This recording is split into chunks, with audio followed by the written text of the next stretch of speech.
grass cutters. I stand by the front door squinting in the sun.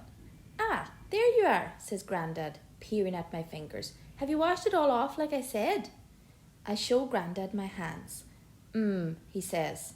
"You still have some brass cleaner under your nails, but you can wash them again when you've done this."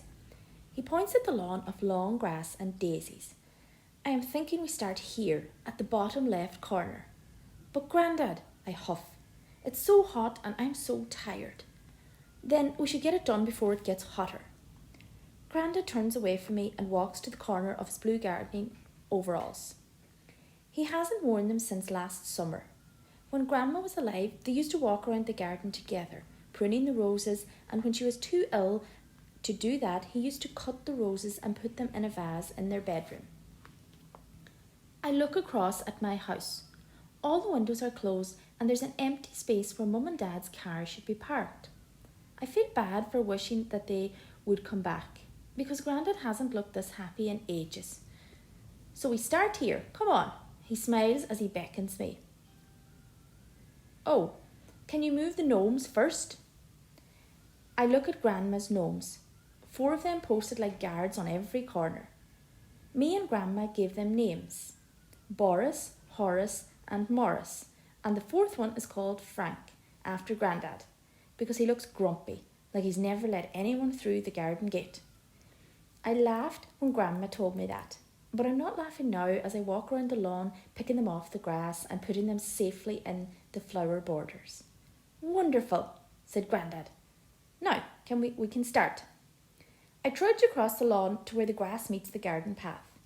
Grandad takes a tape measure out of his pocket and crouches down. The blade is 66 centimetres wide, but we measure in 60 centimetres to allow for the overlap.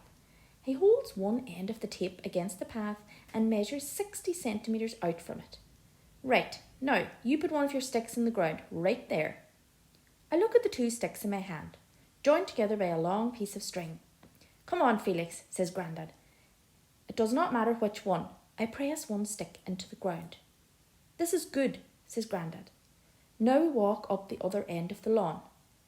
I sigh and look at the mower on the path. "Grandad, can't we just turn it on and push it like everyone else does?" I point at the gardens around the square. "It's just grass, Grandad. Everyone has got it." "Yes," said Grandad, "and look what a mess some of them make of it." He nods at the gardens where the grass has gone bare from people's trampolines or from people parking their cars in front of their sitting room windows like Jake's dad does. "But at least they don't waste time measuring like we are," I say. "Preparation," says Grandad. "You should always prepare. Now, follow me to the other end. You can hold on to the strings as we walk." I follow Grandad with the string trailing out behind me. I've seen him mowing the lawn loads of times, but he seems happier and has twice as much energy today. I thought he just got the mower out of the shed, plugged it into the mains and pushed it. But he plans it like he does everything else. My dad says many Germans are meticulous and thorough. That's why they've got straight autobahns and fast cars that don't break down. "Okay," Grandad's bending down with his tape measure again. "Now, pick the stick, put the stick in the ground, pull the string tight and tie it to the stick." I do as he says and we both stand up. There, Grandad wipes his hands on his overalls. A perfect straight line. Now all we have to do is mow it. We walk back to the mower and Grandad puts it at the beginning of the line. "Remember, we always start here," he says. "This is A1. "What do you mean, A1? "It will become clear," he says. "Now, you push the mower. Keep it tight against the string and I'll hold the cable so we do not cut it by mistake." I put my hands on the mower's handles and pull the yellow controller towards me. My hands start to vibrate as the blade turns. Grandad nods for me to start walking. I push the mower slowly across the grass, keeping the right edge close to the string, just like he said. It's not as much fun as washing the car, but it's way better than playing glockenspiel.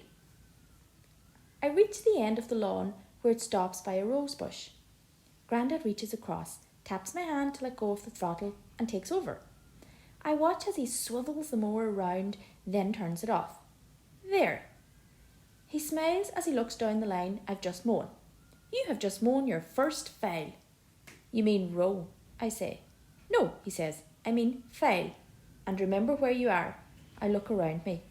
In the corner by the rose bush? No, this is A8. I give him a confused look, kind of the same one as the one I pulled when Mr. Groves tried to explain Archimedes' principle in science. Never mind, says Grandad, I will explain as we go. Grandad, I sigh, do we have to prepare so much? This is Montcalm Park, not Wembley. But we've only just started. Let's do something else. I could go to the shops and get you a newspaper or I point across the square, or I could walk Mrs. Downs' dog. She's been ill and not walked it for ages. Felix, Grandad snaps. For once, just concentrate on the thing you are doing. He sounds like the teachers at school.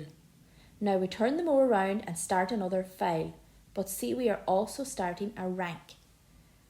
Grandad, I say, I've no idea what you're talking about. Never mind, says Grandad. Listen now, understand later. I go to argue, but Grandad's already pushed the mower to the end of the lawn. This is B1, he says, shutting the mower off. Now I mark another 60 centimetres on the ground. Have we got to do this every time, I ask. Yes, but it'll take ages. Time doesn't matter, he says. Everything has to be right. Every rank has to be straight. He hands me the tape measure. Now you go and do the same at the other end. But Grandad, please. What? Would you prefer to do something else? Yes. Something less physical, perhaps? No.